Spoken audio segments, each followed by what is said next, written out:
Hi guys, Shegaon, Nandur, Ujjain, Mahakal, Mamleshwar, Omkareshwar, Shegaon सगळं करून आता आलो आम्ही घरी. रात्री चालतो, मग सकाळी उठून स्नान करून आई करू लागली पूजा. तर मी पण केले तर तुळशीसमोर पूजा. तर आम्ही आलेले हे रुद्राक्ष, कंकर शंकर हे बघा.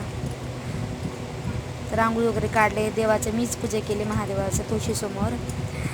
आणि आई करू लागली पूजा. तर मी म्हटलं आई मला व्हिडिओ काढायचे. आई म्हणजे नाही, पूजा झाल्यावर काढ. मग मी खाल्लं शाबू, आज उपवास एकादशीचा. तुम्हाला आहे का नाही? तर मी खाऊ लागले. तर शिवांशी सगळं कसं करू लागले बघा. तिला काय आहे की उगं ती ताटं ओढते बघा, कशी बघा ती. आता मी राहू लागले, काय ग शिवांशी म्हणत तर कशी बघू लागली. काय जरी म्हणलं ना अशी बघती. काही बी खाल्लं ना ती ताट ओढायला बघती, नाहीतर ग्लास वगैरे. बघा बघा किती तळमळ. लई अगं पोरगी आहे.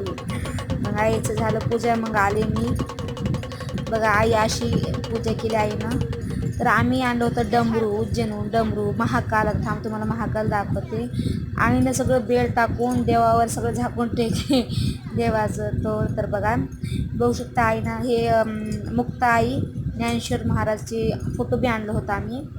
हे बघा, आज एकादशी निमित्त आईनं घरी पूजा केली.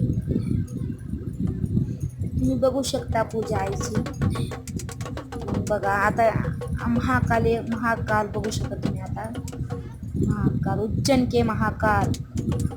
आयुष्यात एकदा तरी हे करावं. आणि माझ्या जीवनात अजून एकदा योग असं घडावं की मी सहपरिवार देवाच्या जाओ.